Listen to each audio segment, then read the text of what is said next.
The strike group's own daylight approach over Greater Tunb should have been suicide. The launchers had every second they needed to aim. Instead, the island barely answered back, and the reason has nothing to do with the bombs that eventually fell. Consider what that rock actually was before a single American aircraft crossed it. Barely 3 kilometers wide, sitting at the western mouth of the Strait of Hormuz, exactly where the shipping lanes narrow to their tightest point on the planet. Whatever weapons sat on that island could range across the passage every tanker in the region has to squeeze through. Tehran understood the value of that real estate decades ago, and it did something patient with it. It turned a barren outcrop into what strategists call an unsinkable carrier. A ship can be sunk. A ship can run low on fuel and have to withdraw. An island cannot. It just sits there, permanent, and its stone can be hollowed out into something no hull could ever match. Inside that rock, the Revolutionary Guard built early warning radar to sweep the whole strait, anti-ship missiles to reach across the water, and fast attack boats waiting to swarm anything that got close. A coastal fortress meant to see everything moving through the strait and punish it, and built above all to survive being hit back. That survivability is the whole puzzle, so it is worth walking through in layers, because each one was aimed at a different kind of attacker. Military planners have a term for what Iran built here: anti-access, area denial. Strip the jargon and the idea is old and simple. You do not beat a stronger enemy in one clash, you stack overlapping threats around a piece of ground so that the closer he gets, the more of them he has to survive at once, until arriving costs more than the prize is worth. Walk the rings from the outside in. First, sight radar on the high ground, scanning tens of miles of sea and sky, catching a force while it's still far out, and feeding the track to every shooter on the island. Blind that layer, and the rest of the fortress is swinging in the dark. Next, the anti-access ring, long-range anti-ship missiles meant to threaten major warships before they ever close the distance. Closer in, area denial, the fast boats and short-range threats waiting for anything that slips past the outer ring. And laced through all of it, air defense, watching the sky above every other layer. Here is what makes this gauntlet brutal rather than just annoying. Almost none of it sits in the open. The radars, the launchers, the boats, all of it sunk into reinforced bunkers and tunnels bored into the island's granite, behind blast doors that open only in the seconds it takes to fire, then seal shut again. From the surface, the place can look nearly abandoned. The weapons live inside the mountain, and the mountain is the armor. A strike that just scorches the hillside accomplishes nothing. The system rides it out underground and opens fire again the moment the strike passes. Now the trap becomes obvious, and it explains something a lot of people watching this kind of operation never stop to ask. Why does it take 2 branches of the military to beat one small island? Bring a surface fleet, and the anti-access missiles are waiting, skimming the waves so low a ship's radar cannot separate them from the sea until warning time has collapsed to nothing. Bring aircraft instead, and the air defense ring is waiting, and the only weapon heavy enough to reach the buried core has to be carried slow and level, straight over the target, exactly the flight profile those defenses were built to kill. One service walking in alone doesn't fight the island. It walks the entire gauntlet by itself, with nobody stripping away the ring built specifically for it. That was Iran's answer to a stronger opponent, and it very nearly worked as designed for years. The American response wasn't a bigger weapon. It was refusing to walk in from one direction at all, peeling the gauntlet apart layer by layer, with 2 services, each one clearing the ring that would have killed the other. So let's take the operation in its actual order, phase by phase, because the sequence is the entire story. Phase 1. Blinding the island hours before anything explodes. Before a single heavy weapon crossed the target, the Navy went after the layer everything else depended on, the island's ability to see. In doctrine, this is called suppression of enemy air defenses, and here the fleet ran it not with explosives, but with the electromagnetic spectrum. This is the specialty of the EA-18G Growler, the carrier-based electronic attack jet built for exactly this opening move. The nation's top military officer has described operations like this as leaving an adversary disrupted, disoriented, and confused. and that description translates directly onto what happened over the island. Electronic attack flooded the early warning radars with jamming until real contacts vanished into a wall of false noise. Cyber effects reached into the network, stitching the separate radars and launchers into one shared picture and cut the threads between them. What remained was a defense system with every weapon still intact and no shared picture to aim them with, every battery suddenly fighting alone, half blind, unsure what was even real. A missile crew that cannot be told where the target is cannot fire on it. The fleet took the island's eyes before it ever touched its weapons.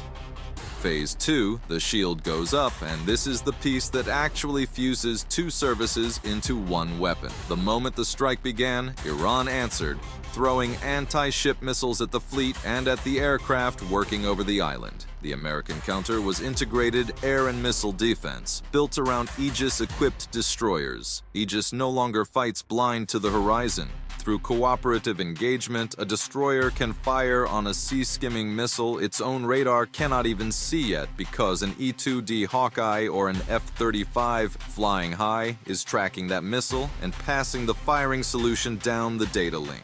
One platform sees, another shoots. The ship launches an interceptor, a standard missile variant like the SM-6, reaching out on someone else's track at a target still hidden below the curve of the Earth from its own mast. That web of shared fire stretched not just over the destroyers, but over the entire strike package, so the aircraft could keep working the island, while any incoming reply got intercepted far out before it reached anything at all.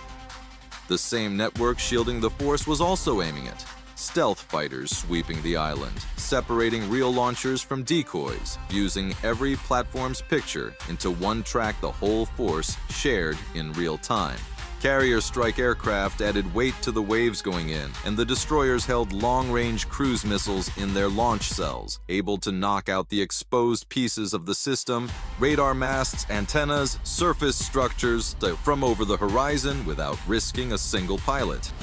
Here's what the fleet still could not do, no matter how well Phases 1 and 2 went. It could not drive a warhead into hardened rock. A cruise missile shatters what stands in the open. It does nothing to what's sealed inside a mountain. By the time the decisive blow was ready, the Navy had blinded the island's sensors, meshed a defensive screen over the whole operation, and stripped away every layer it was capable of reaching, leaving exactly one layer behind, the one buried in stone, and that layer belonged to the Air Force.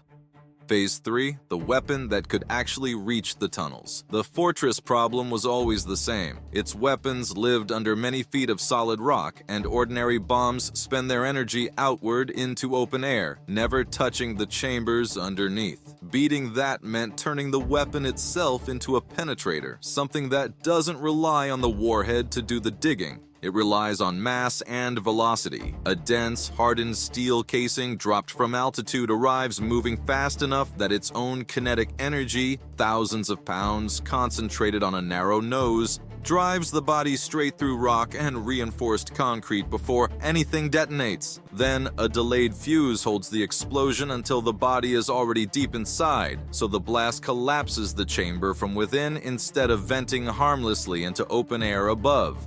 That's why this class of weapon is heavy, and why it takes a dedicated strike aircraft to carry and place it within feet of an aim point.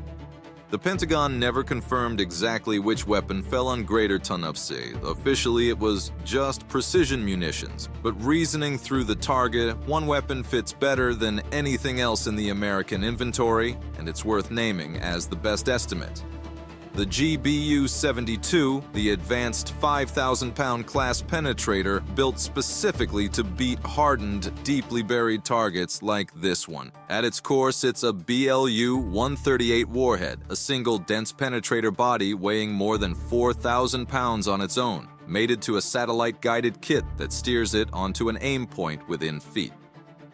It's meant to be released from high altitude, trading height for the velocity that does the digging, and its designers have said it reaches and defeats buried targets far more effectively than the older bunker buster it replaced. Reporting earlier in this same campaign described these newer penetrators being used against Iranian anti-ship missile sites, which is exactly what Greater Tunb was. Nobody can confirm it was this weapon over the island that morning, but if you were choosing one to reach launchers buried in granite behind blast doors, this is the one you'd reach for. Look at what had to already be true before those aircraft could even attempt that delivery. They came in slow, in level lines, weighed down with ordnance, holding steady to place each weapon exactly where it needed to go. The least agile, most exposed profile of the entire campaign. One live missile battery on that island could have turned the run into a disaster. The only reason it didn't is that the launchers were already blind and the sky above them was already covered by the fleet. The Air Force delivered the one blow that could crack the island open. The Navy is the reason that blow could be delivered at all. And notice the timing, because it tells you something.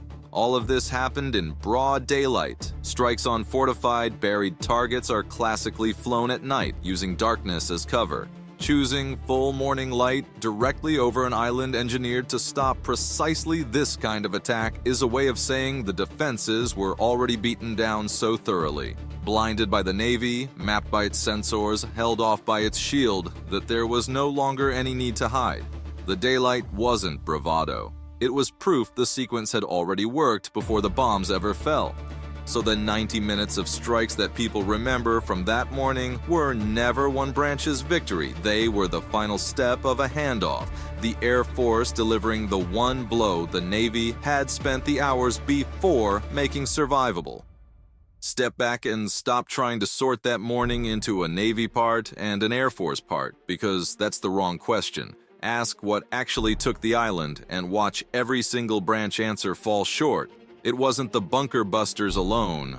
Flown in over live air defenses, they'd have paid a price nobody wanted to pay. It wasn't the Navy alone. A destroyer was never built to drive a warhead into the core of that rock. It wasn't even the blinding alone. A deaf island is still an island, its launchers still sitting there. Each capability was decisive only in its place, and only in that order. Reverse the sequence, and the same forces produce a costly failure instead of a clean strike.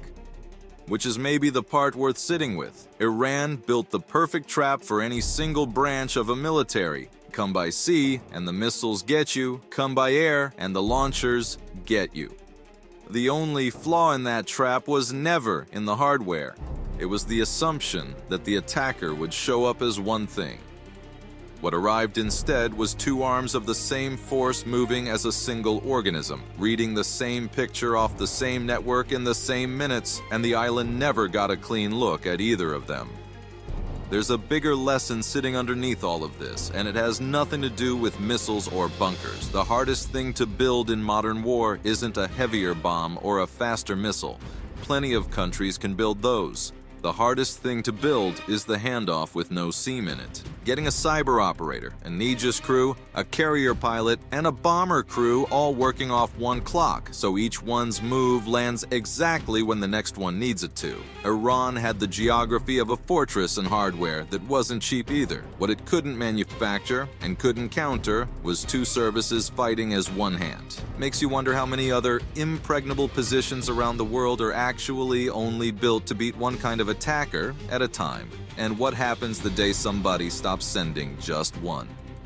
Picture that fortress island again, sitting silent through 90 minutes of strikes. It was built to shrug off. It didn't fall to a bigger weapon. It fell to an order of operations. The Navy reached across the water and took out its sensors. The Navy raised a shield over the sky so nothing the island threw back ever landed. And only then did the Air Force fly in the one blow heavy enough to reach the tunnels cut into the rock. Each service walked straight into the exact trap built for it, and walked through, because the other service had already sprung that trap from the far side. The island was built to beat a fleet, or to beat an Air Force. It was never built to beat both of them moving as one thing.